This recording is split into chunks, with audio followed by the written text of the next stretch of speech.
welcome to the L5 Horsemen of PA Wrestling Podcast. I am the Professor Dave Sanders, and I'm joined today by two of the fellow horsemen. Actually, the Macarena Kids, Reese and Jarrett Thebridge. How you guys doing today? Pretty good. Just had 3 bowls of cereal. I'm great. That is awesome. What cereal? Golden Grams and Honey Nut Cheerios. Golden Grams are awesome. You know, they I are do have to admit that. They are pretty amazing. We got the bargain brand one, so it's like a huge box of it. You know, Oh, awesome. yeah. I mean, they're pretty much the same thing. Yeah, no difference. Just a lot cheaper. I want to give a shout out to Francisco Bastian, the superstar. He cannot be with us today. He is still on leave and enjoying his time off, as well as he should. And also Justin Santiago, the enforcer. He is attending to a friend right now, and they both wish they could be here. Unfortunately, they can't be, but they should be back by next week. So you just got the 3 of us today. And I guess we could just go ahead and dive right into it. The biggest story, of course, this week was the Twitter war. Yes. Chris Brown versus CM Punk. Now, normally we wouldn't be bringing attention to a scumbag like Chris Brown. Yes. But because it involves an active wrestler, and it involves an active wrestler wanting to demolish this piece of crap, we do have to talk about it. Yeah, like as if the Cena Rock Twitter war was not enough, we have this crap. Exactly. Yeah. And it basically all started with CM Punk making a casual tweet about Chris Brown needing to fight somebody his own size. I guess Chris Brown took a little bit of offense to that. Yeah. And decided to fire back with the cliched, oh, he's a wrestler, he uses steroids, insult. Yeah, and I can see how Chris Brown would get offended by that because of the seriousness of the topic. Because when he did what he did, he wasn't proud of it. Oh, no. But like that, he's shown no remorse. He's shown no remorse for his actions. That makes me sick. And I think that's the problem most people have with him, including CM Punk, is the fact that he basically, at the Grammys, said, I just won a Grammy, basically screw you. Yeah. And it was that kind of attitude that he had. But then again, Chris Brown made an ignorant comment saying, well, he is a wrestler, he probably doesn't do steroids. Well, he probably does steroids. Well, you probably don't watch wrestling, so you probably don't know that CM Punk is entirely straight edge. Because I've seen some interviews of people who hang around CM Punk, and they say, no, in real life, he is straight edge. Exactly. I believe even Lance Storm came to his defense on that. Yeah. On Twitter. So, and many other superstars, past, present, have come to his defense on that. And Chris Brown's fans, any supporters, especially the female supporters, I don't understand why they support him. Oh my gosh. He has female supporters? Yes, he does. No, I was in 5th grade at the time, all right, when he did what he did, when Chris Brown did. Yep. All right. The day after it happened at school, there was like one girl who said, man, dude, that's really sickening, whatever. All the girls in my class were like, man, I bet Rihanna did something to him, and that's what made him do it. It doesn't really matter what she did, if anything. No. That is not the way you take care of it. No. You do not hit somebody. Right. And if the allegations were true about why she was going through his phone or whatever, but then, she caught you. Yeah. Man up to it. Own up to it. Yeah. Don't attack her. That shows a sign of guilt right there. Oh, yeah. But like immediately. But back on topic, though, the whole CM Punk thing, I would love to see it just because. Yeah, it will bring more attention to wrestling than the whole Rock Cena thing. But the counter to that is you bring more attention to Chris Brown, which he doesn't deserve. Yeah, I do see that, yeah. But apparently his fans are about as smart as Chris is, because they got hashtag not no punks trending, which if it had any English class whatsoever, that's a double negative. So basically what they're saying was that they supported Punk. Yeah. In my eyes. Yeah. There's a wrestling poll done, and it, looking at it right now, it says, "What's your take on the CM Punk / Chris Brown feud?" 59.4% say CM Punk is right. 37.9% say who cares, this feud needs to stop, and 2.7% say Chris Brown is right, and I think that's way too much. Well, that's probably Chris Brown voting a lot, yeah, or his entourage voting, but yeah, it's beyond ridiculous, and the fact that the WWE brought it up on air on Super SmackDown, I did not agree with, especially Michael Cole. I mean, they're basically treating it like a storyline, which I don't think it is or should be. I understand that. Okay. That wait, hold on. I understand that you can bring up the Cena Rock Twitter war on air because it is a scheduled match, and they are incorporating Twitter into their shows now. All right.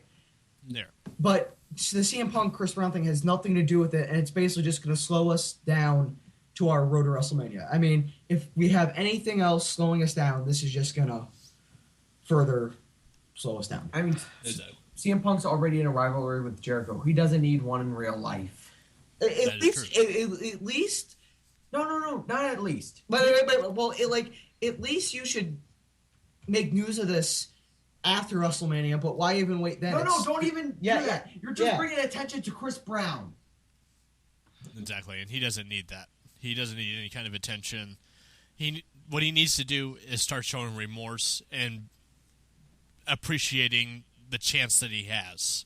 I mean, he basically got his second chance when he didn't deserve one. Yeah. But I guess he did.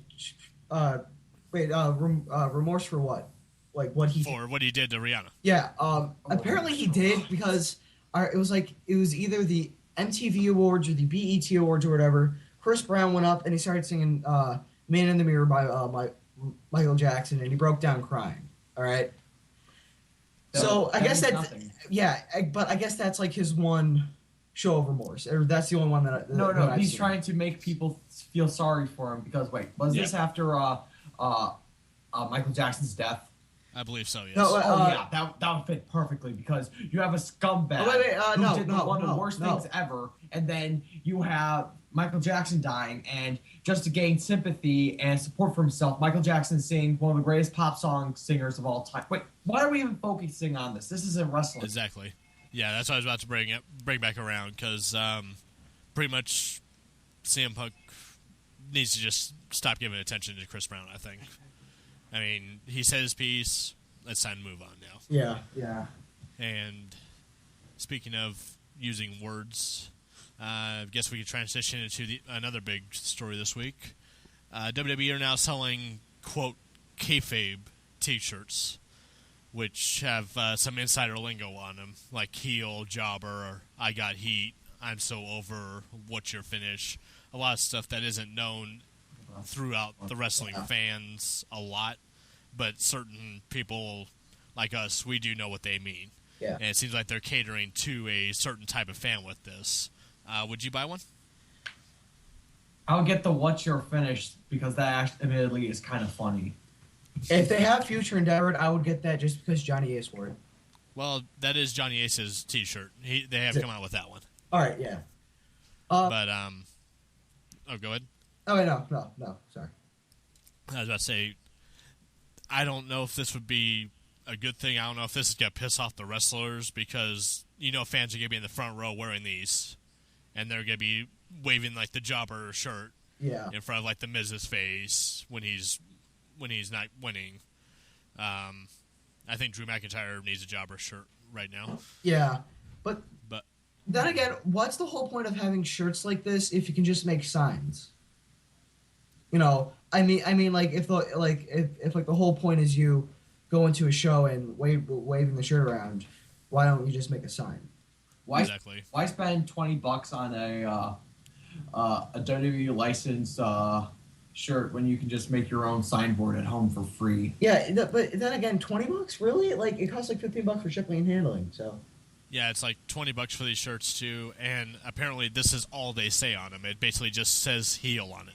There's no really real designs, anything else on it except just the one word or the one phrase. I think that describes the blandness and the uncreativity of the WWE writers.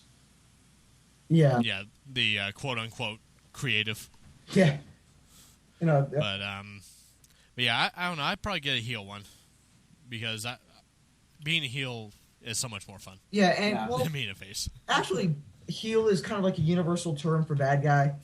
Yeah. Because, like, I mean, this is a reference that it doesn't even matter, but, you know, being a wrestling fan, I was watching Home Alone, and, the one guy, and then, like, the mom's like, oh, well, don't you feel like kind of a heel that all the kids are sitting in the back? I'm like, whoa, did you just say heel? Yep. Yeah, so, I mean, it is, like, a universal term for faces and heels, but everything else, like Future Endeavor, nobody's going to know what that means. Except except the hardcore wrestling fans that have been wrestling fans for 5 years. They've done their research and whatever. Yeah, the smarks. Yeah. And yes, I do consider myself a smark. I mean, I'm on the insider sites all the time. I do know a lot of the lingo. I've been following this business since I was about 15. So I've learned quite a bit about it. Mm-hmm. Smart, too. Yeah, I think I'm just a mark. All right, and that's pretty much all the news that happened this week. There hasn't been much going on. Except the injuries. Didn't Brodus Clay return?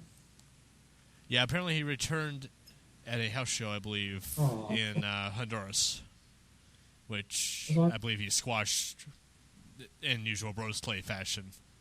His opponent, I can't remember who his opponent was. As long as he's back, I'm happy. Yeah, he's come back on TV, though. But I was reading reports that apparently he only had one of his fly girls. He didn't have both, so I'm hoping that's just a one-time thing. Yeah. And what was the reason why he's taken off here? Because Vince thought he was too dangerous? That's the report going around, that Vince wasn't a fan of his in-ring work. That he was still too green, I guess. Which, you hold somebody out for 3-4 months when you keep saying he's going to debut. Yeah, he's going to lose a little bit. Yeah. Because he wasn't bad when he was Alberto Del Rio's bodyguard. No. Yeah. But, Vince, isn't Triple H the head of the company? No. In storyline, yes. Oh, all right. But yeah, that's pretty much all the news this week. Well, except the injuries. Did you find something else? No, well, I mean, like, except the injuries. Yeah, we're going to get to the injuries here probably at the end of the Raw report because that's where the majority of them happened. And we'll get into that, actually. There was a battle royal to determine the number one contender to the WWE title, which apparently is a bigger deal than the actual Royal Rumble itself. Yeah. Which I don't agree with. But we'll get to that here in a little bit. Raw pretty much started out with Eve backstage acting, I guess you could call it. Well, well, if you call it acting, yeah. Quote, yeah, that's yeah, quote unquote acting. Yeah, basically saying that paycheck. He was a good guy. Zack Ryder was a good guy, and that she hopes he's okay. And then all of a sudden, she breaks out into laughter.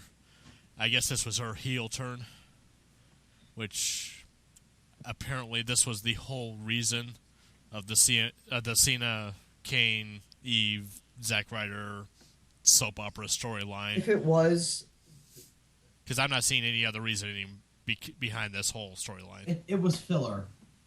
It was pretty much. It was filler. Yeah, but you know what? She actually. I actually have an insider in the WWE writers department. They're actually going to have a 3-year-long feud involving Undertaker, Triple H, Orton, and Invasion by TNA, all to get Hornswoggle a splinter. Oh, wow. That's enticing TV right there, folks. Wait, would you really hold WWE against not to do that? No. I would not. That actually sounds like probably one of their main ideas. Like with the fart gimmick that's going on, I wouldn't be surprised. Although, at Elimination Chamber, when Hornswoggle said, cut the cheese, I did laugh. Yeah, that's why we almost cut you off. Yeah, I mean, don't get me wrong. The whole thing is disgracing to her as a person and to the whole Hart family and to wrestling. And you're stealing my lines. What it is, but you know, it was kind of funny. Just that one thing. Nothing about that feud or that gimmick is funny in any way. Except that one thing. No, it wasn't. No, except that one. But basically, Eve was backstage. She was talking about how she used Ryder to climb the ladder. I don't know why she would pick Zack Ryder. What I don't know ladder? why she would pick Oh. John Cena outright. Yeah, what was she climbing the ladder for? She didn't describe her main like her whole ladder is there? Apparently, the ladder to the top. It's that to the top. Figment of a. She's already been Divas champion. What I know. more do you need? Exactly. Why? But apparently, she says all this, not realizing there's a camera right there. Oh. And then she also, which I hate storylines like this where they talk like there's no camera there, and then they wonder why. At least that person knows. At least use a security camera. Exactly. But she said that she was going to be using Cena, and of course Cena's off stage. He walks up after he hears that, and then we cut to the intro video for Raw. Come back with Cena in the ring to a chorus of boos. And the boos got louder, but not because of Cena. But Eve started making her way down and was talking into the microphone, which will make anyone boo. Yes. She wants a minute to explain her actions or her wording backstage. Apparently it was taken out of context, which I thought that was a brilliant line right there, because that is basically mocking any sports star that says something and then tries to retract using that line. Yeah. So that was actually pretty awesome, I thought. Eve tries to apologize to John, says that they're friends, blah, blah, blah. Cena turns into old school Cena here a little bit. Yes, which I loved. Yeah, saying that they were... Hosky. Yeah, the Hosky, which was trending, I believe. Which was totally awesome. Yep. And then Eve tried to kiss Cena. Yeah. Which resulted to, I think, one of the greatest lines John Cena has ever said. Which was, I'm disease-free and I want to keep it that way. Oh. And then just drops the mic and leaves. But I didn't, like, when Eve Torres, like, went for John Cena's head, I thought she was about to put him in a headlock. and I thought she was, and John Cena was like, help, help, help. I'm like, Are you serious? You picked up Edge and Big Show at WrestleMania 25. Well, she was trying to give him a lock of some kind. But it didn't work. Something else. But we saw an Undertaker vignette after that. More of him cutting the wig off, which I still think is funny as hell. They cut the wig. But then we got to see a SmackDown match, Sheamus versus Mark Henry.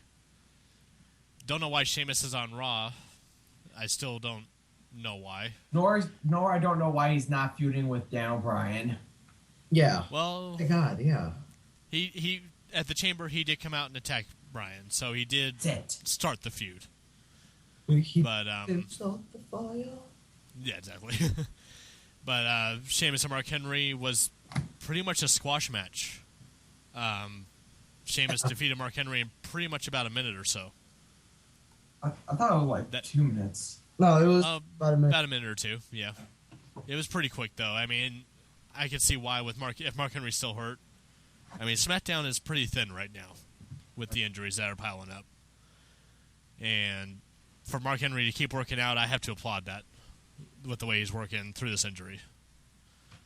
How long has he been working through it now? For a couple months? Since TLC, I believe. Jeez. Since before TLC, I think. Right there. Because that's when Bryan cashed in, and that's when the reports of the injury started coming out.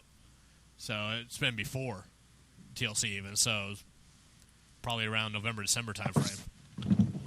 Yeah. But I gotta applaud that man. He is a hard worker. He is.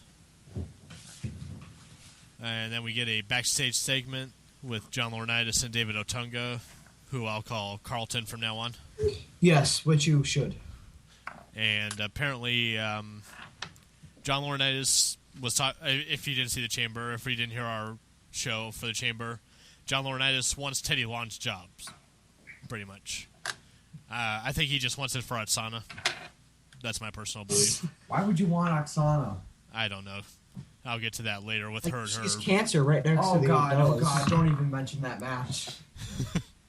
The elbow drop, but seen it, Jared? I don't think so. It was horrible. YouTube it. What match?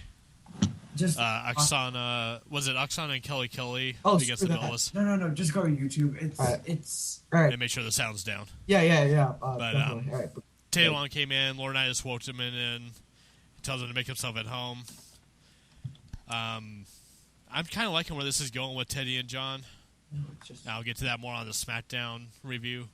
But Laurinaitis announces a 10-man battle royal for the winner facing CM Punk at WrestleMania for the WWE title. Otunga is also put in the match against anyone Teddy chooses tonight, which he chooses LeBron James, which I'll get to that later. Oh, man. Now, I got to say this. When John Laurinaitis announced that there was going to be a battle royale for the WWE Championship, he didn't seem too enthusiastic about it. He seemed kind of casual about it. And I don't think a lot of the fans heard him. So when the match came out, or they were like, and up next it's going to be this, I'm sure that a lot of the fans were confused. Yeah. Well, with Laurinaitis, a lot of people are confused anyways. Yeah. So, then we got Kofi Kingston with another tag team partner. Apparently him and R-Truth are teaming up now. So I guess they had to find something for Kofi to do with Evan out. And they faced the tag team champions in a non-title match. Actually, a pretty good match between these two. I don't know if you guys saw this one or not. It needed a bit more time, but it did. Good. Like, but, every match on Raw now just needs a bit more time. Yeah, that is true. But if these two could feud over the titles, these two teams, I actually wouldn't mind seeing that. I mean, Kofi and R-Truth do make a pretty good team. Yeah. And plus, I love R-Truth. He's... Oh, yeah. Just so funny. The Spider Stew. God bless WWE Universe. And God bless the United States of America. I'm so glad R-Truth has this gimmick. Oh the heel turn was the best thing that ever happened. Now, going back to our 2012 predictions, do you think R-Truth could be, or is he already a internet wrestling community darling? That was my my big prediction of the year was R-Truth getting a WWE title run by the end of the year. So I'm sticking by that, and I think it will happen still. Yeah, but he's just so funny. Oh my God. He is. Well, we can't find the Oksana clip on YouTube, so I might as well pray to God to thank him for that. Yeah. Could you just describe to me what happened without going off topic? Or basically, I'll get to it when we get to the SmackDown review, all right. But it was just all sorts of horrible. But after the tag team match, we did get the announcement for the next inductee into the Hall of Fame, which is Ron Simmons, which is very well received. Very much overdue also, I think. He was the first African-American to ever win a world title. Yes. And he played for the Browns, so he should have been the first person ever to be inducted. Oh, that was probably why it took so long for him to get in. Oh, be quiet. But yeah, I'm happy for Ron, and this is a really good honor. Congratulations to him. Although it pissed me off that this is his first time, like, just being inducted. Like, it's really overdue. Like 2006, he should have been inducted. Sooner than, like, 2004, like around the same time that Roddy Piper was inducted. And rumors are that JBL will be the one that is inducting him, which, if that's true, that would be awesome. That's going to be probably the best speech of the night. Oh, yeah. A side note here, they showed the APA footage during that. My wife didn't know that was JBL. Oh, my gosh. Well, it is kind of hard to believe because he had, like, the whole, like... The mustache, the long black hair. Yeah. But, yes, that was JBL for any new wrestling fans out there who saw that.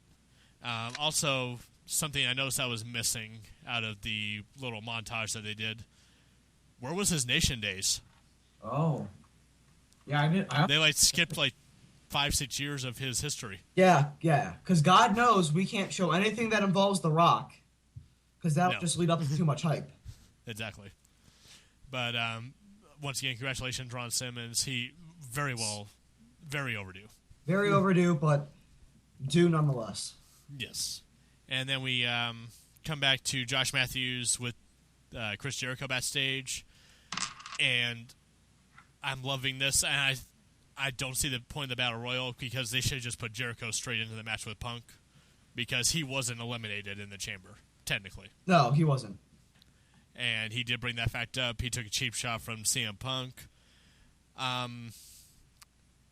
That right there would have been enough to start the feud. Oh, yeah. Or to continue the feud and build the hype for the WrestleMania match. Yeah, and just the aftermath of what happened in the Battle Royale, it probably just should have been left alone, and Jericho should have just gotten the title shot to begin with because of all the injuries. I mean, if we didn't have this Battle Royale, we wouldn't have those injuries. I mean, it was a good match. No, we wouldn't have.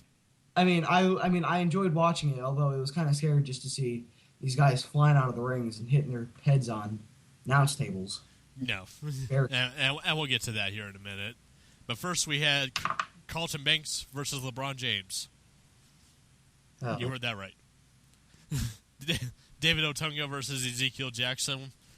Because Ezekiel Jackson is transforming into LeBron James right before our eyes. How so? Have you seen his hairline? Have you seen the beard? Yeah. But my God, he is much bigger than He is much bigger. But facial, the head, it's like LeBron's twin brother. Yeah, all he needs is all he needs is a headband and a 100 million hated fans, and he'll be ready. That's what I was waiting for the headband, and then for him to come out before every match and throw the powder in the air. Or he say that he's going to the other brand for more money, because I have no idea what brand he is. He's going to take his talents to Raw. I'm going to laugh my ass off. Yeah, I'm going to take my... That would be the funniest damn thing ever. But what's the difference between LeBron James and Ezekiel Jackson? People like Ezekiel Jackson. Ezekiel Jackson has 2 belts. Oh, nice. Has 2 titles. LeBron James only has 1 ring. Or is about... he's about to get one. He's about to have 1 ring, yeah. The wedding ring. No. Oh, but that's it. After that match, we got what I thought was probably the best segment of the night, hands down. The Triple H Undertaker segment. Only because of the news that it brought. No, not only that. It was very well done, very well produced. Yeah. I mean, the ominous lights. There was a bit. It was just perfect. There was a bit padding, I admit. Like with Taker continuing to get Triple H there, I admit there was some padding, but overall it was really intense. Yeah, but then again, I am kind of ticked off that in the last 5 years, the Undertaker's only gone against 3 people. Like, I wanted to see more, because I've only been a wrestling fan for a couple years, and I haven't been in the, I haven't seen the Undertaker go against different people. I've only seen him go against 3 different guys, which were Edge. Well, I guess you can say Batista, because I was watching around then, but I've only seen him, hardcore wrestling fan, it was only Edge, Shawn Michaels, and Triple H. I've seen him face Shelton. But and I get the excuse to say why Shawn Michaels went against him twice, because Shawn Michaels really did feel that he could win, and he did, and he was going to retire after that. Mm-hmm. But I felt it was pretty smart to have Triple H go in after that, because there was kind of this tension between Shawn Michaels and Triple H. Right. I bet you can't do what I didn't do, but I just got kind of mad that we're not seeing more people go against The Undertaker. Although, I mean, I like the whole idea of having a Hell in a Cell. But then again, Hell in a Cells aren't as hardcore as they used to be. And in my opinion, if you can't have a Hell in a Cell as hardcore as it used to be, there's really no point in having it. Well, with last year's Taker Triple H match, if that's any indication, I mean, they did the chair shots to the head. Yeah. That was a brutal match last year.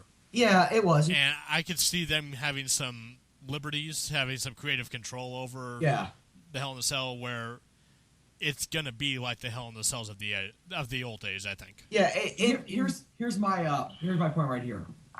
This idea for Hell in a Cell, this is actually making me really want to see WrestleMania now, because there's a lot of things in this match. First of all, it's a Hell in a Cell, not at a Hell in a Cell pay-per-view.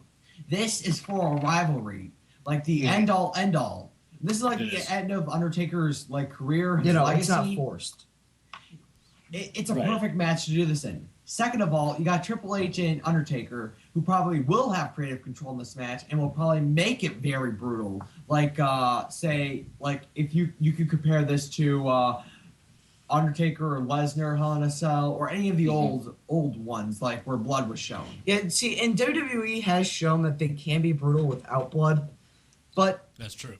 Look at the Chambers. But the Hell in a Cell is known for blood and a lot of it, 40-minute matches, like CZW amounts of blood. Yeah, and I can see this one living up to that because of who's involved. Yeah, I don't think they'll let even a CM Punk Jericho, if that were to get to a Hell in a Cell match, they wouldn't get the same liberties as a Triple H Taker. No. Also, and I mean, Triple H said it perfect. I don't remember if it was last week or this week. They are a dying breed. Yes, the likes of the Triple H's, Undertakers, Shawn Michaels. It's not like the old days anymore. It's a new breed of wrestler that's out now. After Triple H, I think it's over. Yeah, because for that breed, for that type of wrestler. Yeah. Yes. But actually, that's what got Triple H to accept the challenge was, and I loved how Taker put it, the whole comparison to Shawn Michaels thing. And that Taker said that Triple H is just mad because he knows he can't do what Shawn couldn't do. And that was just perfectly done, I think, the way that they did that. Mm-hmm. But after that epic segment, we got Daniel Bryan versus Santino. Oh, yes. Which I would have loved to have seen this go a lot longer. As it deserved. Yes. But for Bryan to get a quick LeBell lock, I didn't agree with that. Especially how they made Santino look the night before at the Chamber. I mean, he looked like $1 million. Oh, yeah. I mean, that crowd... I talked to some people that were actually at the event, and they said that they've never seen anyone pop as loud as they did when Santino was the last person in there with Bryan. Really? Hey, WWE, they're popping for Santino and not for Cena. Get a clue. Exactly. Get a clue, you morons. Get a clue. But on a side note here, too, is it just me, or are they trying to turn Daniel Bryan into somebody? I hope not. No. And are you seeing where I'm going with this? A bit. Elaborate. Well, he did the diving headbutt. Mm-hmm. Oh, yes. Oh! Yeah. Oh! He does the crossface, basically. I don't think they'll go as far as saying... I don't think they'll go as far as Daniel Bryan cutting a promo saying, I am the next Benoit. Right? No, he's not going to. They're not going to do that. I think they'll be like, well, subconsciously they'll be like, well, he has these traits. Oh, I mean, they was the world heavyweight title. What was that? And his first world title was the world heavyweight title. Yeah. Oh dear God! Oh dear God! WWE, what are you doing? And he is a past U.S. champion. Yep. Oh. But yeah, I noticed that at the Chamber, and I was trying not to say it, but it was just so obvious that they were going that way with him. And being a submission specialist. Yep. But the diving headbutt, he's just German suplexes away. Yeah. I mean, if he does the rolling Germans, he's there. Oh yeah. All he needs is a God. I haven't seen a German suplex in WWE for God knows how long. Since Angle, probably. No, if we have Daniel Bryan change his theme song into a really kick-ass theme song, then I think we'll have it.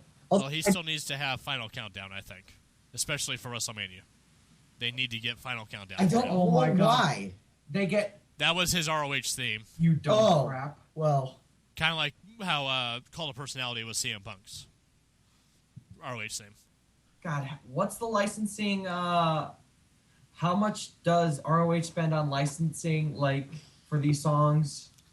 I don't know if they still use... this was back in the day before they had TV deals, that they were basically an independent company. They didn't have any TV deals. They were pretty much just printing out DVDs. But I have no idea how much they paid for the songs. But a little bit of bad news here. The Oksana Kelly match was on Raw, not on SmackDown. And that was next. Did you see it on Raw? It was literally probably about 2 minutes long. And it delivered probably... Okay, picture this. We get on Kelly about running the ropes, right? Okay. Oksana's elbow was about 1 million times worse than the way Kelly runs ropes. Oh! Oh! It was that bad. Wait, so yeah. Kelly didn't win? Oh, no, they won. It was a tag team match. Oh, all right. Oh, no, sorry. The Bellas did Twin Magic, and they won. Oh. And it doesn't say if it was roll-up or not. I don't remember if it was roll-up. It probably was, knowing the Divas. Well, knowing Kelly. Yeah. All right. I got a question. The previous night before, you had Tamina versus Beth Phoenix. Now you get one of the worst elbow drops ever. Exactly. Maybe she was trying to pay homage to The Rock. I don't know. But it was just bad. Oh, God. But after that quote-unquote match, we got John Cena pretty much trying to go back to the old-school John Cena. Which will not work. I don't know if it'll work or not. Well, not as old school as he used to be. No, I mean, don't get me wrong. Sometimes he is still funny on the mic. I mean, the guy has great mic skills. He does. He's just overrated. That's his only problem. He's repetitive. He's the same, like... He's repetitive, overrated, and, like, if he, like... I haven't heard him on commentary at all, but maybe he's just like CM Punk, you know? Because CM Punk has great mic skills, and he's great on commentary. Well, you say he's repetitive. I mean, look at The Rock, though.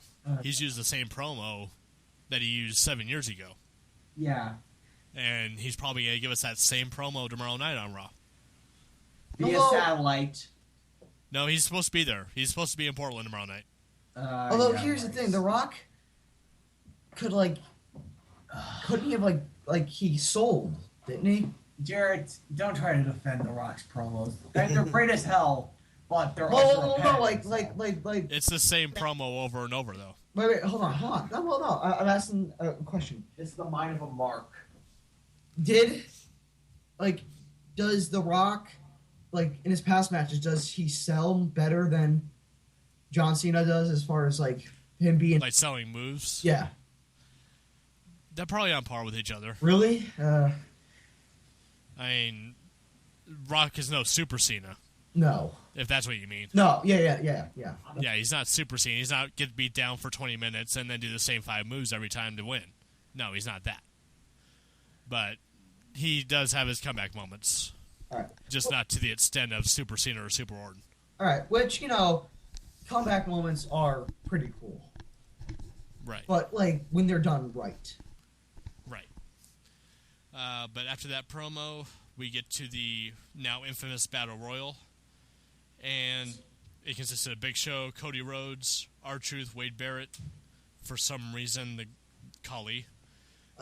Miz, Kofi Kingston, Santino, Jericho, and Dolph. Anything with Dolph is going to be instant gold.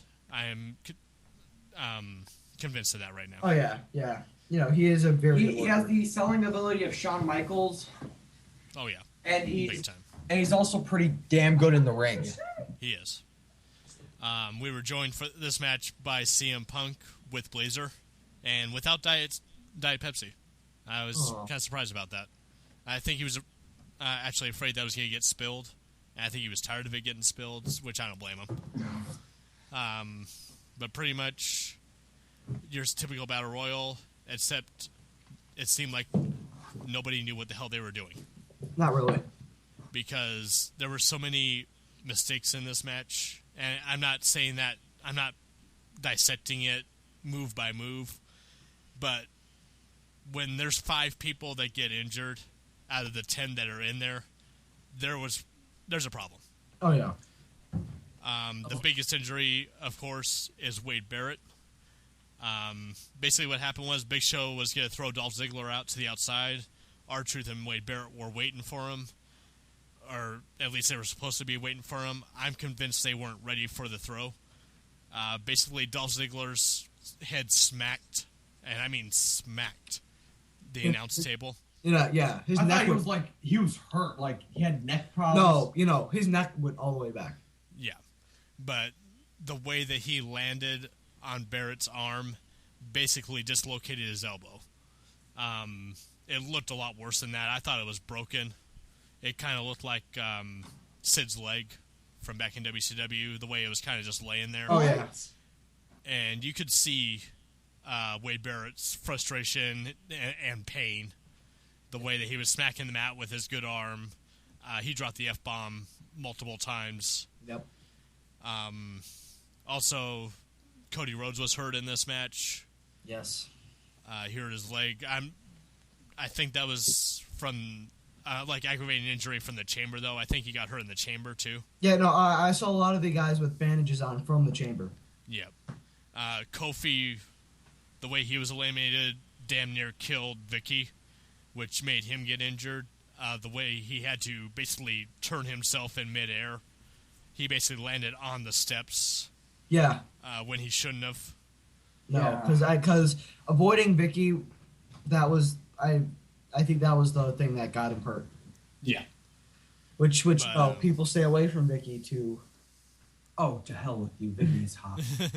Exactly, and I heard reports that Santino was hurt a little bit out of this too, but not anything really bad. No. But for the rash of injuries, the way things have been going lately, I mean, Jesse Sorensen at TNA, all the injuries from Raw. I mean, this is not a good time to be getting injured. Especially with the WrestleMania for WWE. Yep. Even TNA, one of their big pay-per-views is coming up in lockdown next month. And that's pretty much like their SummerSlam type pay-per-view. Yeah. That's their second biggest show on the calendar. Yeah. But at the end of the day, Jericho won with help from Cody Rhodes. Cody Rhodes was able to finish off his spot by helping pull the Big Show over the rope. Yes. Which I think played into a very good feud. It's going to, I think, yes. Yes, especially with the reports that Shaq is not going to be wrestling at WrestleMania against the Big Show. Well, Big Show would probably just lose again, so. Probably. I mean, he's, 1-10? Yeah, 1-9. No, he's 2-10. He won 2? Yeah, what was the one that you remember that he won? I don't remember him winning. I remember him winning at WrestleMania 27, the tag team match. Oh, yeah. Jericho, right? No. What was that? No, WrestleMania 26. No, Kane and... Kane and Big Show, that's right. Kane, Big Show at WrestleMania 22, and then the tag team match at... 26. Yeah, no, 27. It was 26. No, yeah, against Kofi and Morrison, wasn't it? Yeah. No, it was against Morrison and Truth. Was it Morrison and Truth or... Yeah, Morrison and Truth, that's right. Yeah, it was Morrison and Truth versus Jericho. Wasn't he in a tag team match, WrestleMania 27 versus the Core? No. No. I think so. No. I'm sure he did. He was. Nope. But, you guys are wrong. But that was pretty much Raw. I give it about a B for this week. Yeah. Mainly for the Taker H. B+. The Cena stuff was actually pretty decent this week. Yeah, I mean, I think besides all the injuries, I think it was a very good show to lead up to WrestleMania just because of all the match hype and whatever. It's storyline progression, which is what TV shows need to do. Which I think if next week's Raw will be, like, even better than decent, I think we'll have a good escalade into WrestleMania.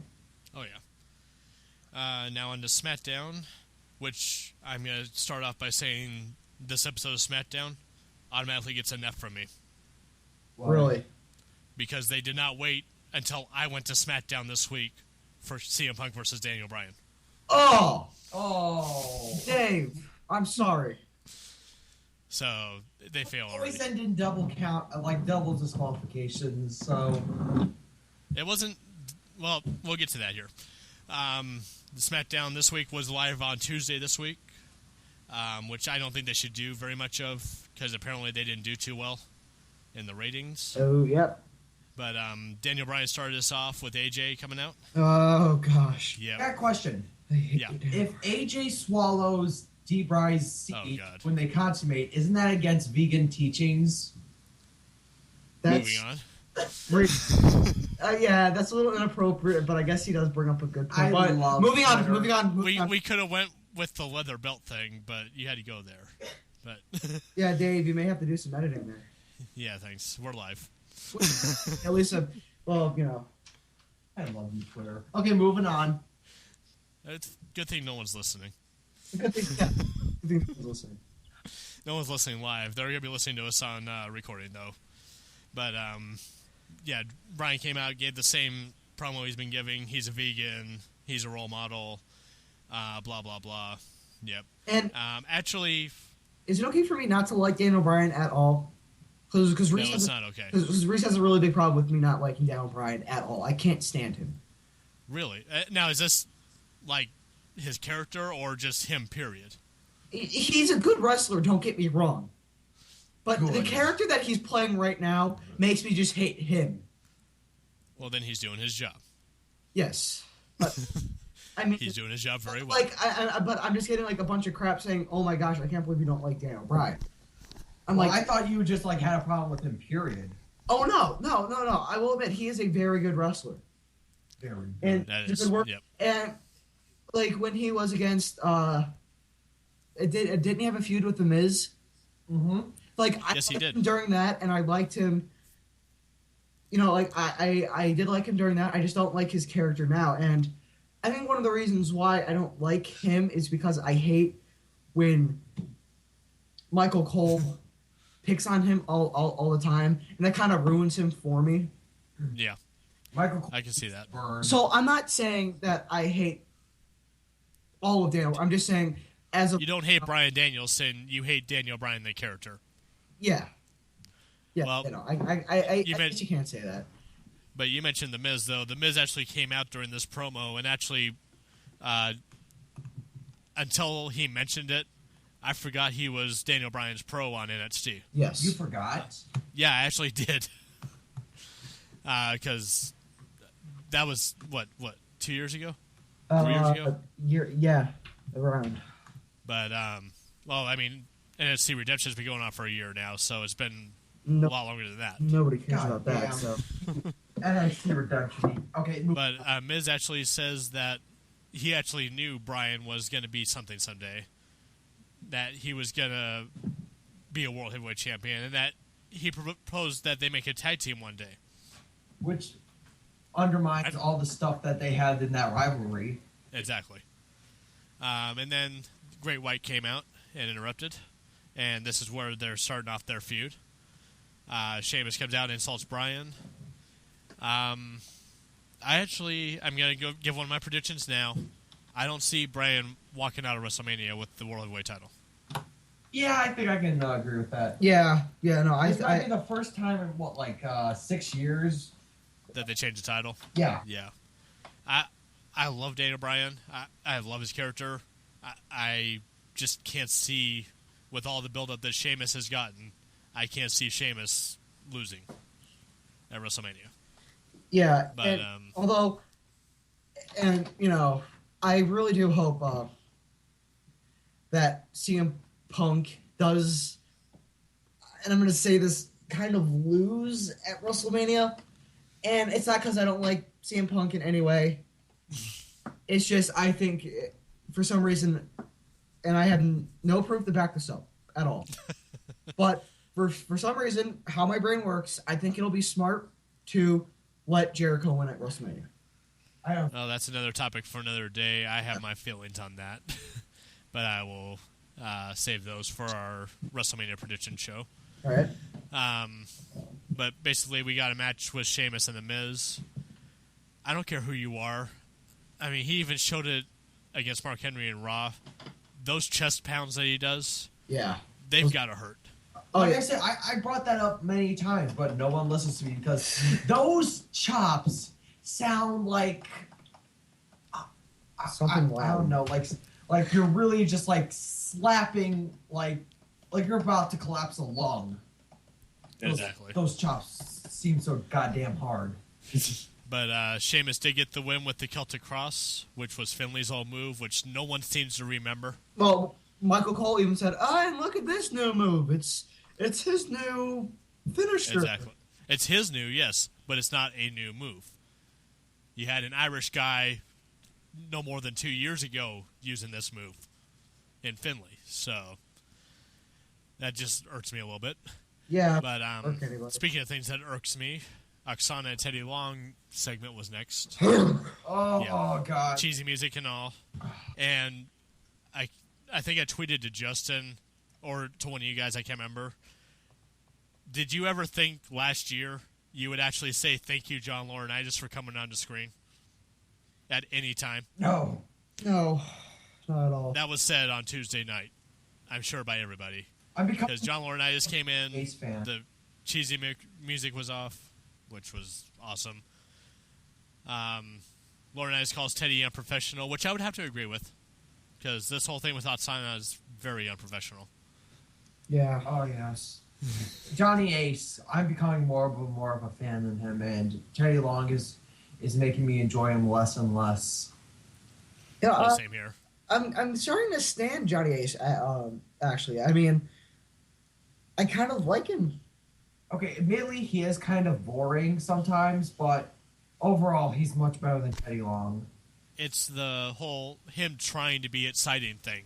Yeah, that's what is awesome about it. Yeah, and like he comes out every week and says his job status and I mean, his titles and everything. It does get old, but they're playing it like, well, you're supposed to get bored of this, Exactly. And well, not you're supposed to get bored, but like you're supposed to hate that's him. a joke, Yeah. Like we're just not doing this to piss you off. We're doing it as like a gimmick. And but, so I think they're actually like apology for the past few weeks of boring Johnny Ace. I hope this makes you feel better. Exactly. Now, the thing that made me a Johnny Ace fan was the week after Morrison got fired. Johnny Ace actually looked into the camera after they brought up Morrison, and he actually said, "Oh, and by the way, I'd like to wish John Morrison the best in his future endeavors." That made me a Johnny Ace fan for life. Yeah. That he actually said that on TV. But it was awesome. Yeah, it was pretty cool. But after that, we got the new team of Kingston and Truth again. We need to come up with a name for them. And not Eric. Do we really need names for these tag teams? Yes, we do. Okay. Because we have Zig Swag for Ziggler and Swagger. Zig Swag. Who came up with that? Booker T?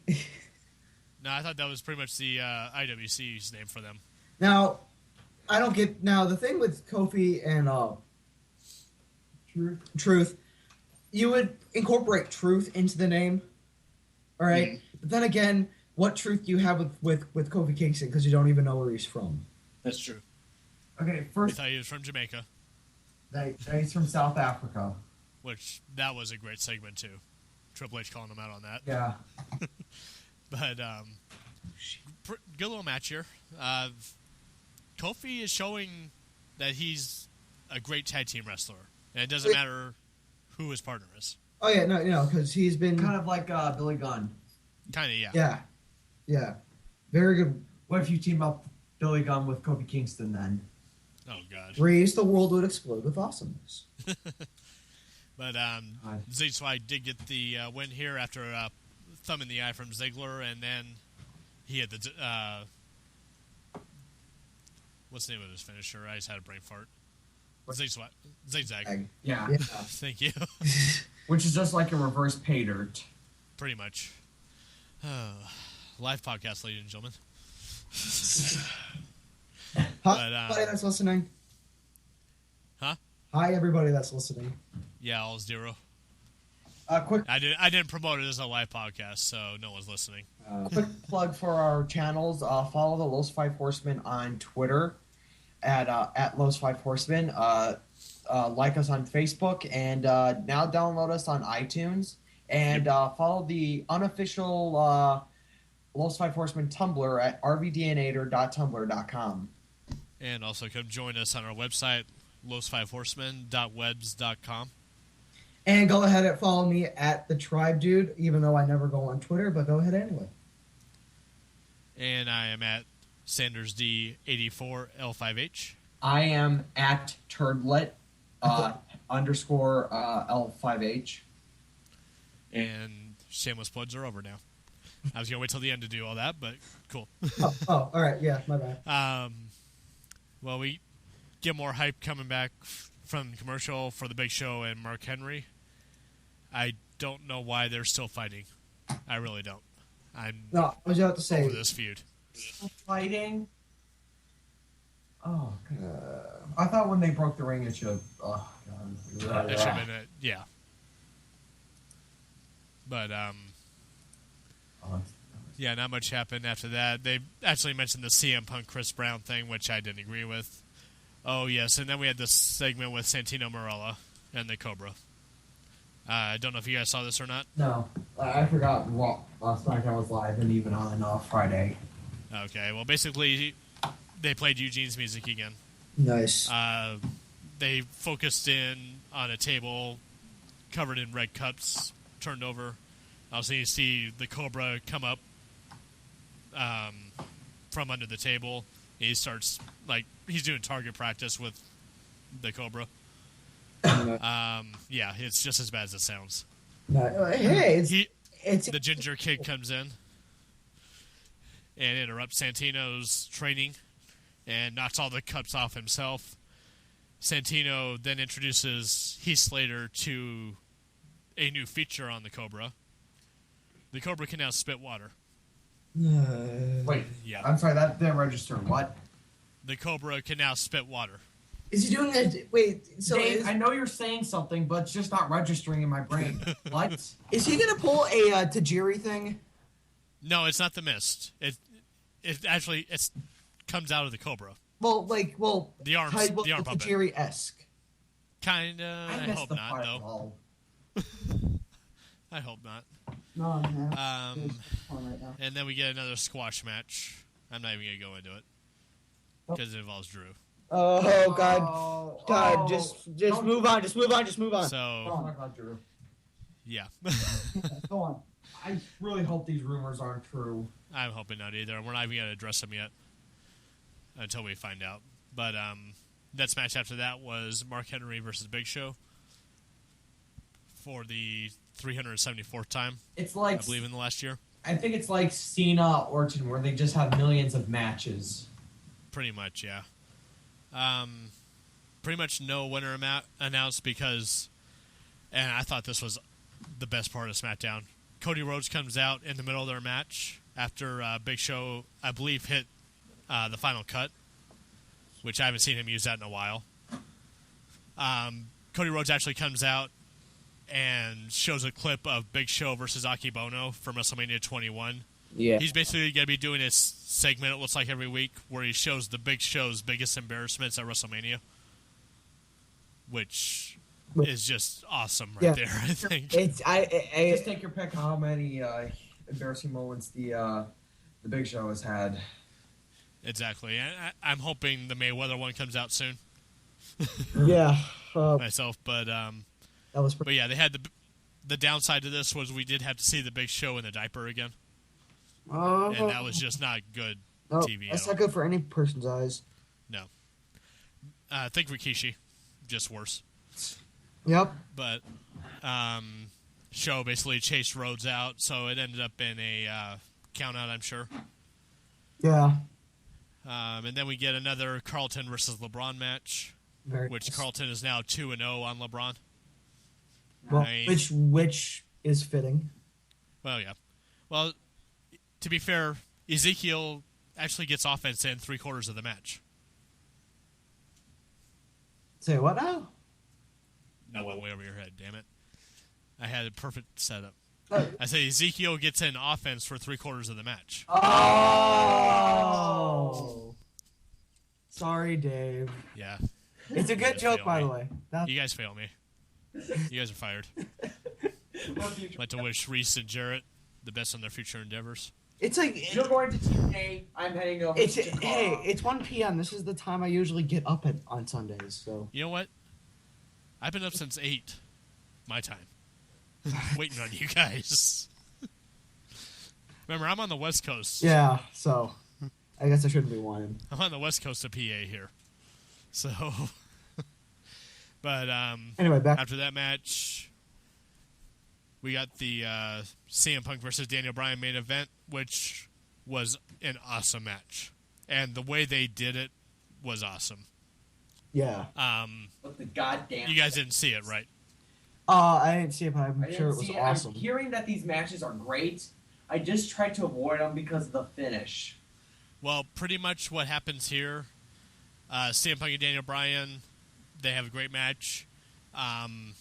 Sheamus actually interferes because Bryan's trying to leave. Sheamus throws Bryan back in. Punk hits a roundhouse kick to the head for the win. Nice. John Laurinaitis comes out. He says he will not allow this injustice continue. Talk about Sheamus interfering in the match. And restarts the match.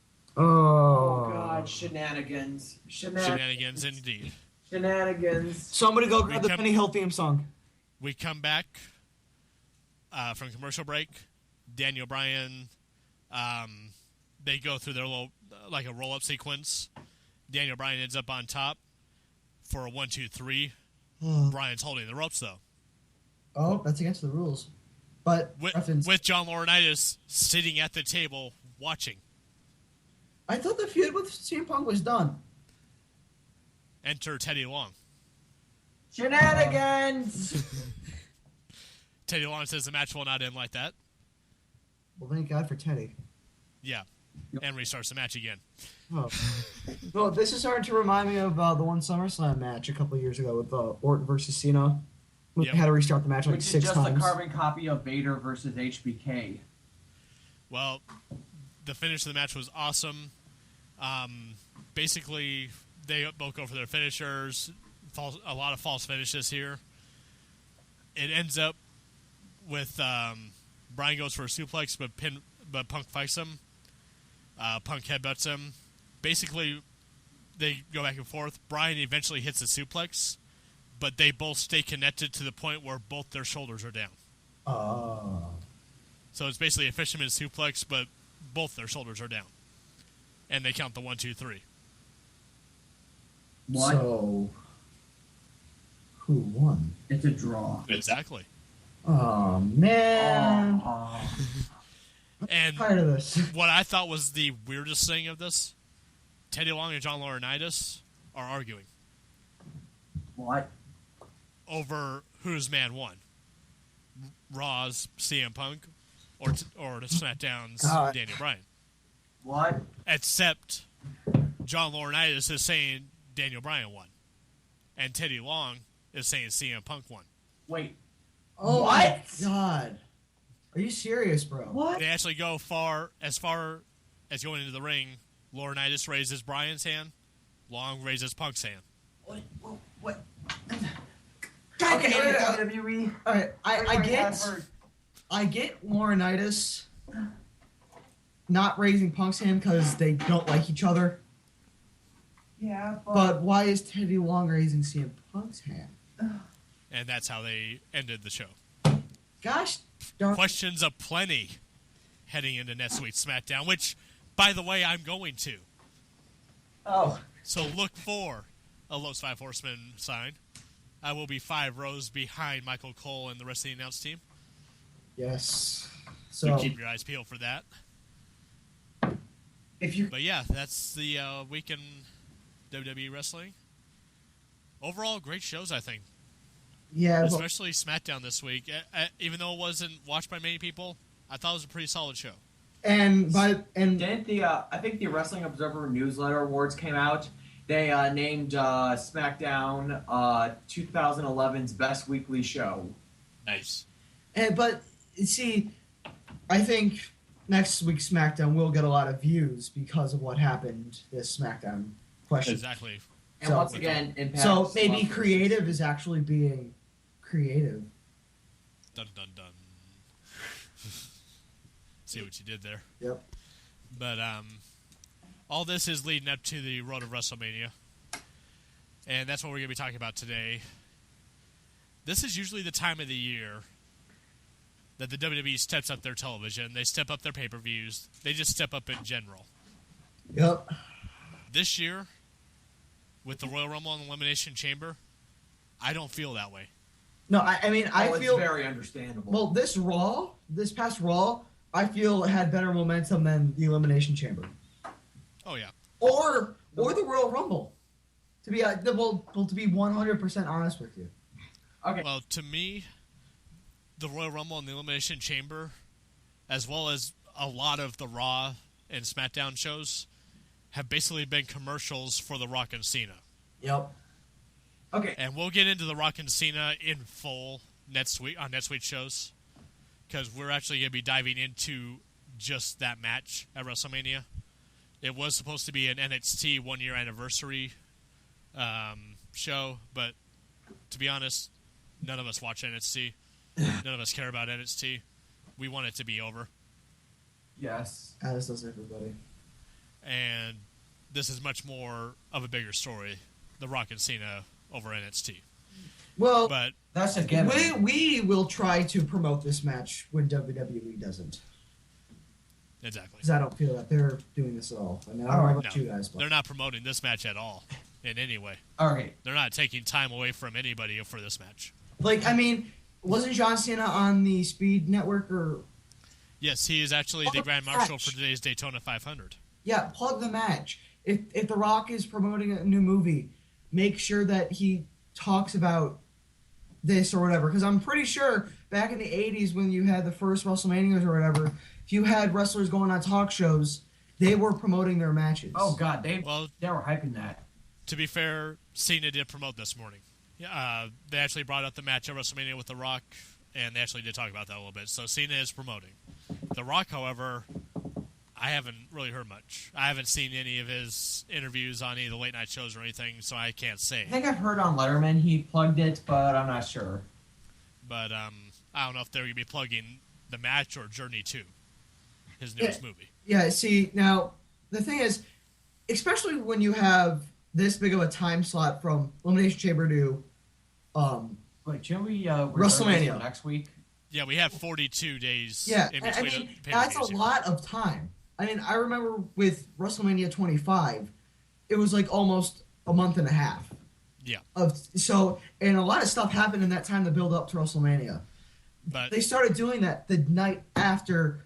I think it was like the last No Way Out.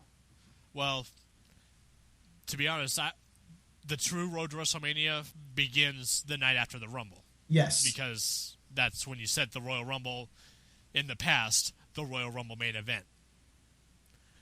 Which I have my feelings about the main event, and I will get into that more next week also, but I'm just going to say this week, Sheamus versus Daniel Bryan should be the main event. Yeah. Because of tradition. It won't. And because they got snubbed at WrestleMania 27. Also that, but the fact that the Royal Rumble winner traditionally has been in the main event of WrestleMania against the champion, that's why I think that should end the show. But for obvious reasons, it's not going to. But I think it's still going to be a great match. I can't see the Miami crowd having any energy left by the time the main event comes around. All right. Hey, well, I don't think they're going to have any energy for it whatsoever anyway. I mean, you have Hell in a Cell, which, by the way, this is an outdoor stadium for those of you who aren't aware. How are they going to do the Hell in a Cell? I have no... Well, when we went to SmackDown a couple years back, they had a main event where it was DX versus Legacy in a steel cage. Which was awesome. Which is like an after SmackDown dark match, all right? Yeah. And they literally just brought out 4 pieces of steel chain thingies and put it together, and it was the flimsiest looking thing ever. Yeah, but this is a Hell in a Cell at WrestleMania, not in a dark match. Yeah. This is a Hell in a Cell. And this thing, you need a crane probably to bring it in. And if you saw from WrestleMania 24, which is personally my favorite WrestleMania, I think, ever, they did have the little sunroof thingy. Yeah. And it was also because there was rain in the forecast that day, I believe. That's true, but and that little flimsy thing is not going to be able to hold a Hell in a Cell. Oh, no. No. Yeah, so I don't know what they're going to do, but I am excited to see a outdoor WrestleMania again, because the last one we had was WrestleMania 24, and I did really enjoy that. And I felt that the atmosphere of the outside one is pretty cool. Well, technically, no. The one in Arizona was also an outdoor stadium. Was it? Yes. University of Phoenix Stadium is a outdoor. It just has a roof. I'm not sure if the roof was closed, though, or not. I don't think it was, if I remember right, because I don't think it was raining in Arizona. Because it doesn't rain in Arizona. Well, ever. No, not really. But I think it was closed. I just don't remember if it was or not. I know they had the cool little thing coming down as a backdrop for the entrances and stuff, which was awesome. Yeah, I really didn't see that WrestleMania, so. But as far as the Hell in a Cell, I just have this image in my head. If anyone has seen the Simpsons movie of them bringing in the dome over Springfield, I just want to see that with the Hell in a Cell. But yeah, that's going to be a great match with Undertaker and Triple H. I have a few problems with this WrestleMania. It's mainly because of the storylines that have been going up to it. You had Rock Cena, which is being plugged every, 8 years. Mm-hmm. And then you had this filler rivalry with Kane that only led up to Eve getting booze. Pretty much, yeah. When she was already getting booze, pretty much. Yeah, but you also had Daniel Bryan versus Big Show, which was a good rivalry. And it did give us, she's 95 pounds, you're 500 pounds. But they dropped that really fast. They did. Too damn fast for my taste. It should have been on long. Hell, I would have enjoyed it if they were at WrestleMania. If they went at WrestleMania, that would have been awesome. But no. That would be, yeah. But and then, oh my God, I just can't believe it's only been 2 months or 3 months now since Daniel Bryan won the World Heavyweight title. Oh my God. It seems like it's been so much longer ago. I know. I mean, that's the thing about this build-up this year. It seems like it's taking forever for this year's WrestleMania build-up. I mean, like you said, we had some horrible storylines. Awful. With the whole Kane, Cena, Zack Ryder thing.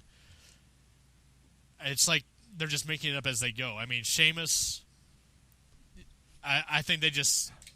That was like a last-second decision by Triple H for him to win the Rumble, because Jericho was slated to win it. And that was Francisco's last-minute decision as well. Yes. It's like they had something in common there, Triple H and Francisco, and that scares me. But just the fact that they threw that all together, I don't think they really knew what they were going to do with Sheamus yet. Which is why they had him wait till the chamber, pretty much, to choose who he was going against. Because I wouldn't mind seeing a Sheamus Punk match either. I think they could pull out a great match. Yeah, I could see that. But as you said, Sheamus Bryan was bumped off the card last year, and that was only supposed to be for the U.S. title. This year, they're one of the main matches for the World Heavyweight title. Can I put quotations over main? Because the World Heavyweight Championship doesn't really mean shit now, which is sad. That's true, unfortunately. I mean, when it comes to WrestleMania, especially the last probably about 5-6 years, neither title really amounts much. No. I mean, compared to the streak, and this year, Rock Cena. Yeah. Although, who cares about Rock Cena, really? That's true. But I think the last good World Championship match was that I've seen was Triple H Orton at WrestleMania 25. That one was pretty good. The one at... I don't know why people hate it even the World Heavyweight Championship at WrestleMania 25 was pretty good when it was the triple threat between... Big Show, And Edge. Yeah. And Cena. And what was 26?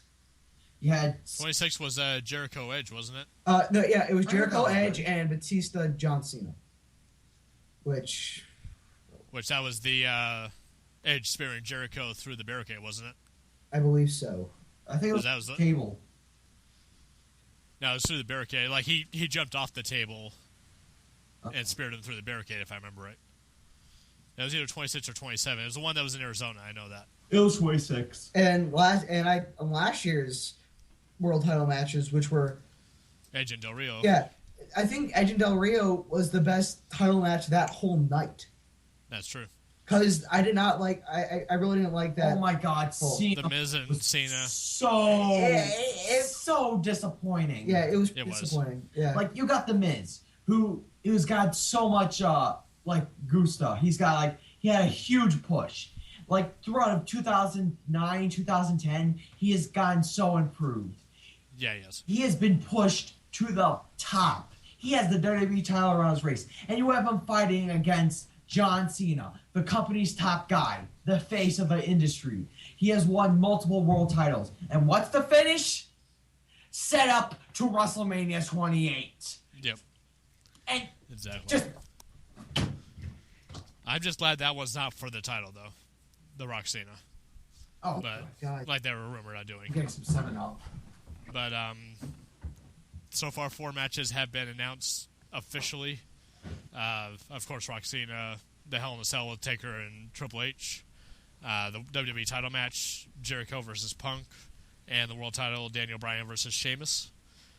There were rumors for a while about Money in the Bank coming back. Which I hope it does. I hope it does too. I really don't see it coming. With the rash of injuries, I'm not seeing it. I don't see it coming, but it's going to happen. Don't worry, Dave. It's going to happen. It'd be nice if it does. And if it does, I'm hoping they don't go with the idea that they were thinking about doing, which was only past champions being involved in it. Because that basically leaves Dolph out, that leaves Cody out, that leaves out a lot of the younger guys. And that also defeats the purpose of the whole point of having a Money in the Bank is to have new guys get a chance at the title. Exactly. Though you could put Jack Swagger in there.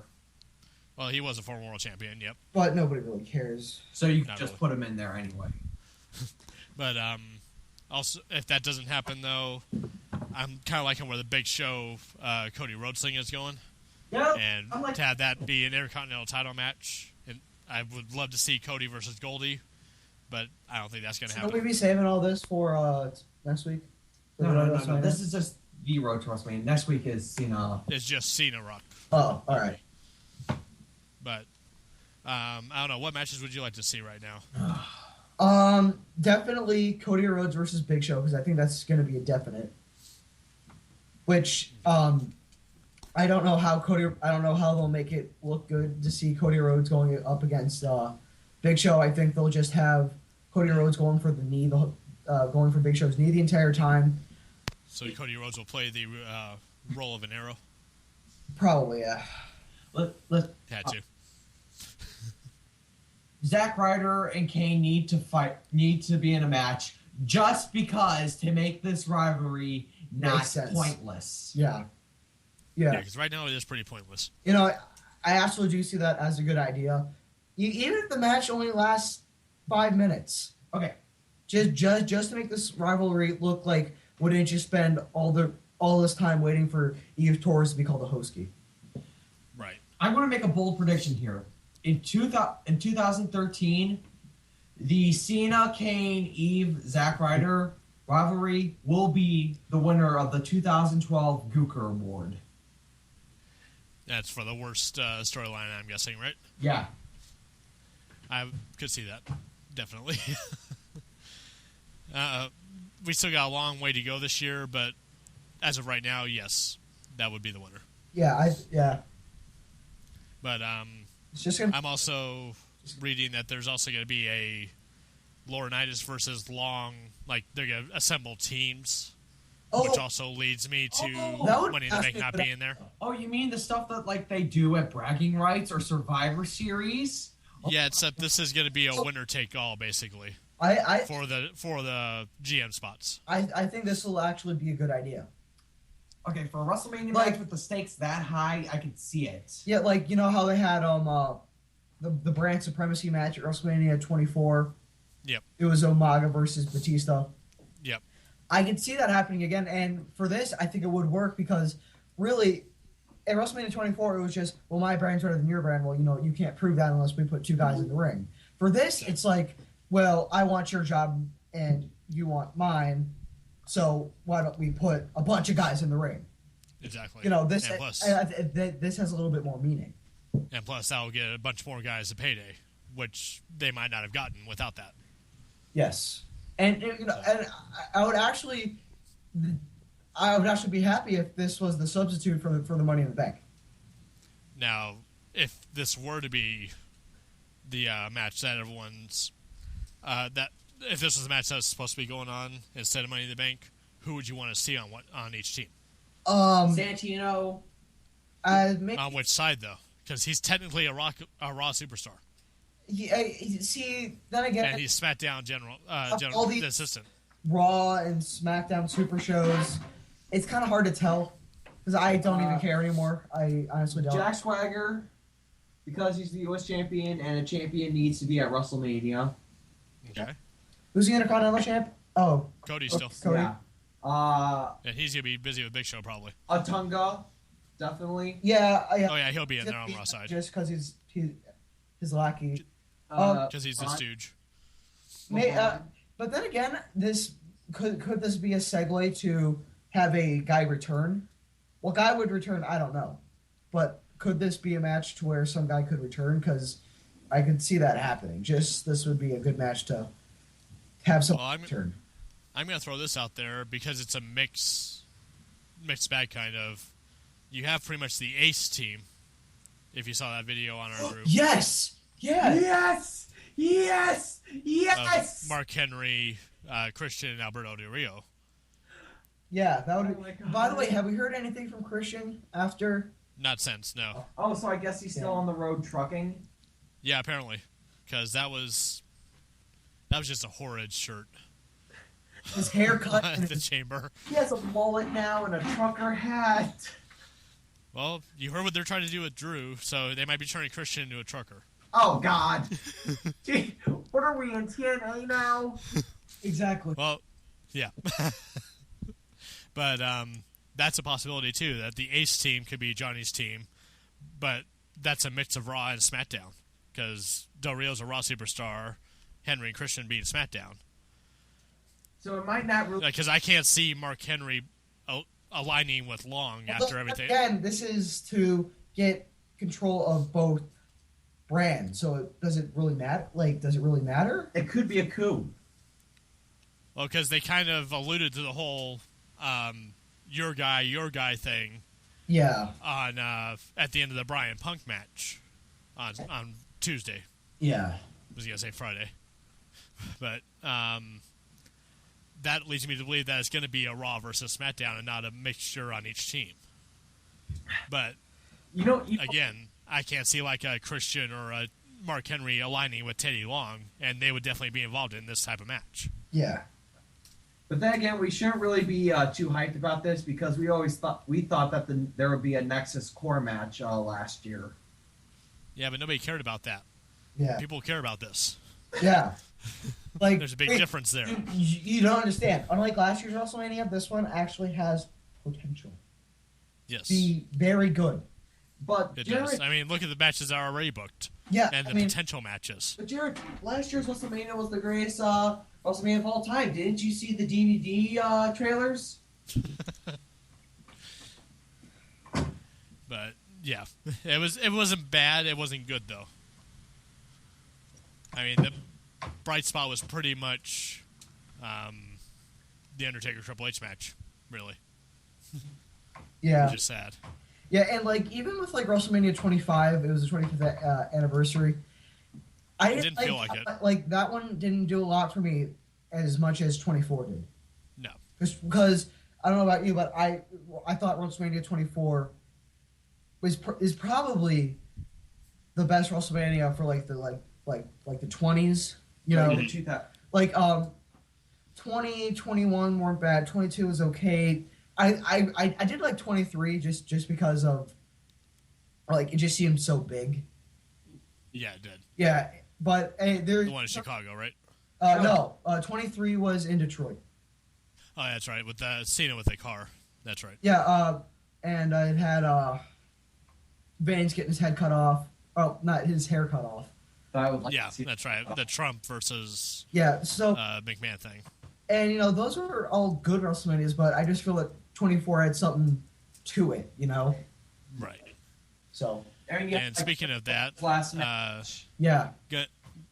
do a little plug here for future shows. Next week, like I said, we're gonna be doing the Cena Rock discussion.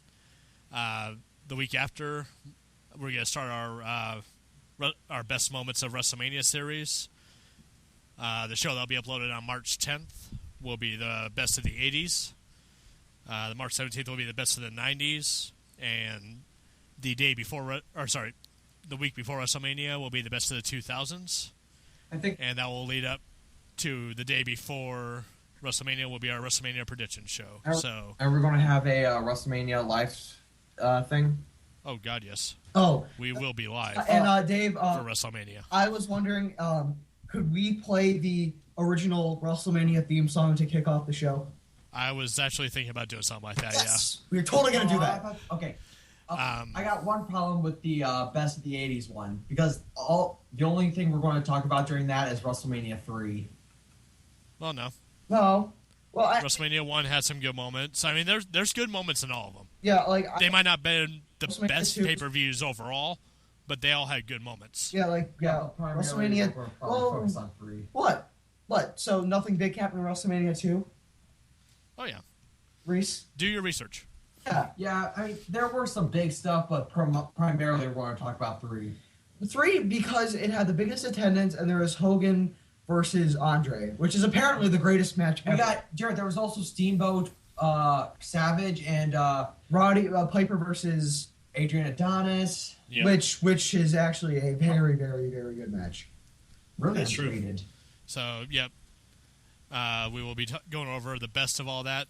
And also, I am going to announce this now. On the Best of the 80s show, we are going to have a fellow podcaster on. If you're familiar with the Chill Shack with Chill Mascaras, we got it. He will be joining us on the Best of the 80s. Holy crap, we got him? Yep. Cool. We got him? So, yeah. Yep. That will be a collaboration, which I'm very excited for. He's a really good guy. He's a really good podcaster. And we have played his show a couple times. So, he's going to be... I'm doing this a favor of that, too. But, pretty much, I'm excited for this WrestleMania. I wasn't until Monday. Yeah. To be honest with you. It's looking good. I mean, with the Rumble in the Chamber this year, it wasn't anywhere near where it has been in the past. Creative actually may start being creative and start writing. That is true. This is where the storyline should progress. They should. Although we shouldn't be giving them too much credit because they should have been having hype the day after the Royal Rumble. Exactly. So, but that's what's that's what happens though when you make a main event for a match a year in advance and not hype it until the last minute. And you know what? And this is just, and I hope they learn a lesson from this. I also too. No more making matches a year in advance. It's just that simple. I mean, what if someone would have gotten hurt? Yes. And they promised this match. That would have been. Oh. I didn't think it was going to happen because something was going to happen to somebody. So, I mean, as much as we say he's Super Cena, he is human. He has been hurt before. Yes. So he will be hurt. But on that note, I hope you join us for our future episodes, especially the WrestleMania ones. This is going to be an exciting time for us. And, of course, we are going to be live April 1st. Join us about a half hour before. We will be doing a pre-show, recapping the weekend news and stuff real fast. And then on to WrestleMania. 4 hours. Yeah! A 4-hour show? Yep. What? It's going to be awesome. That means we get to stay up late. Awesome. We can stay It up is past awesome. 9? Welcome to the life of minors. Yep. So, on that note, any final thoughts, Reese? Looking forward to WrestleMania. That's all. Jarrett? Hope creative gets creative. Nice. And in case you missed it earlier, follow us on Twitter at Los5Horsemen. Join us at our website, los5horsemen.webs.com. Find us on Facebook, facebook.com/Los5Horsemen. What was the Tumblr? rvdnator.tumblr.com. Okay. And find us on iTunes. We just got on iTunes this week, so come make us popular. Please. Yeah, we need...